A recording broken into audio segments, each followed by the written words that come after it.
नमस्कार मित्रगणों, बदायूं कांड आप सबकी आंखों से गुजर रहा है और आप जानते होंगे किस तरीके से कल दुर्भाग्यपूर्ण घटना हुई।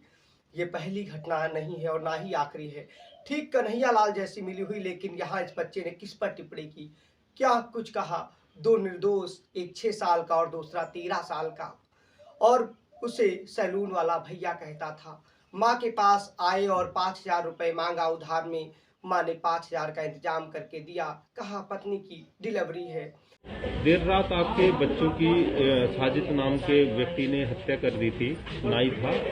क्यों मार दिया, क्या कारण था?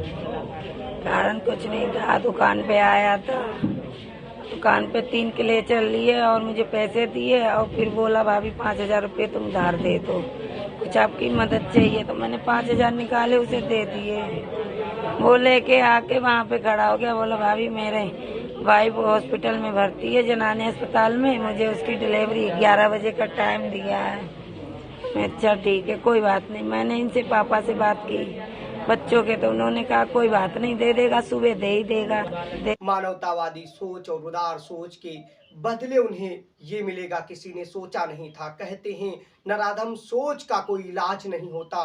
आखिर इन कट्टरपंथी सोच वालों ने क्यों घटना को अंजाम दिया, और उसके बाद क्रिया स्वरूप प्रतिक्रिया जब लोगों ने इस घटना के बाद आक्रोश जताया, तो जगह जगह पर आक्रोश हुआ।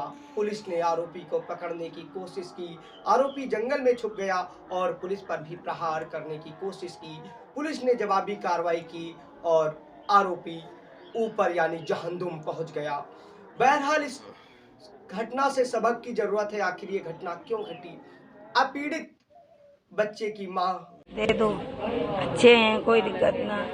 तो मुझसे तो कोई इनकी दुश्मनी थी नहीं। अब इनसे करवाया गया हो या क्या है, अब वही जान सकता है। उससे पूछा जाए, जावेद बताएगा क्या हुआ, क्यों इसने किया। की मां को सुनिए और उसके भाई को भी सुनिए, जो कितने संस्कार भरे शब्दों में बातों को बयां कर रहा है। आज पूरा समाज निशब्द है।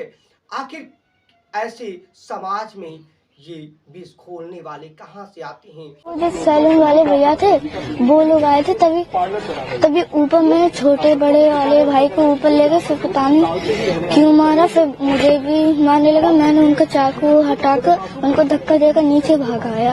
इन लोगों के पीछे अकेला व्यक्ति है, क्या सोच है और इनका मकसद क्या था?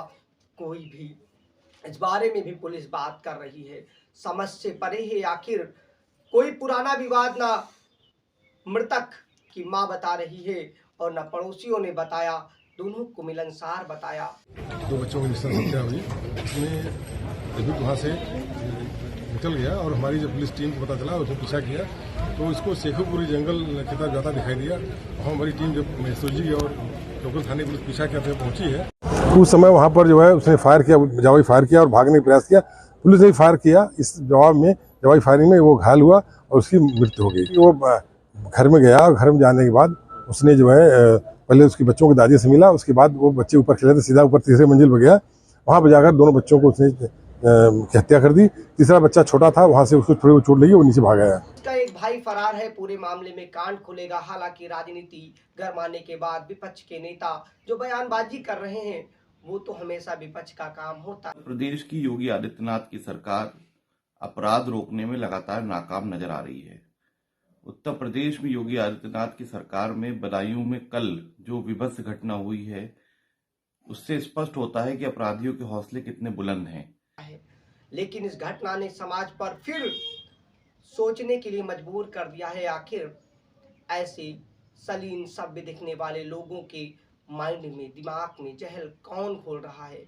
इसके पीछे क्या मकसद हो सकता है और ऐसी प्रेरणा इन्हें कैसे मिली? ऐसा तो हम इराक और सीरिया में ISIS जैसे तरीकों से देखते थे। हालांकि ये घटना किस वजह से हुई, क्या कारण हुआ, आरोपियों का मकसद क्या हुआ? एक तो इनकाउंटर में जहन्नुम पहुंच गया है, दूसरा बाकी है। पुलिस ने आरोपी के चाचा और अब्बा को पूछताछ के लिए, जानकारी जुटाने के लिए हिरासत में लिया। खबर है अब पुलिस अधिकारी और चीजों के बयान को सुनकर महसूस करिए और कमेंट करिए और बताइए आखिर इन घटनाओं की वजह क्या है। कौन सा कट्टरपंथ इन्हें मासूमों को इस तरीके से कुछ लोग तंत्र मंत्र का एंगल बता रहे हैं? हालांकि जो भी होगा पूरे मामले की जांच के बाद जल्दबाजी में हम कोई ऐसी रिपोर्ट नहीं लाना चाहते जिसमें बहुत से तथ्य हैं जिन पर फैक्ट चेक कर रहे हैं और बहुत से ऐसे तथ्य हैं जो आने बाकी हैं। वाकई में हमें ऐसी नराधम सोच वाले लोगों से सावधान रहना है। घटना को अंजाम देने वाले मृतक साजिद की मां को ही सुन लीजिए, स्पष्ट हो जाएगा सब कुछ। दर्द बहुत होता है उन बच्चों का मुझे। अच्छा, अब जब ना जी ऐसा करते ना इनके साथ क्यों होता। अच्छा, इनके साथ में जो एनकाउंटर हुआ है वो सही है क्या? सही हुआ है, जब गलत काम करोगे तो सही हुआ है, उनके साथ अंजाम जो हुआ है। अच्छा, दूसरा बेटा कहाँ है आपका? दूसरा बेटा पता नहीं कहाँ है। पता ही नहीं है। अच्छा, तो ये यहाँ पे कब से दुकान कर रहे हैं? बहुत साल हो गए इन्हें दुकान। बहुत जल्द इनका हिसाब कानून से भी होगा। जांच में जो भी आएगा विशाल की रिपोर्ट में आपको स्पष्ट बताया जाएगा। जय हिंद।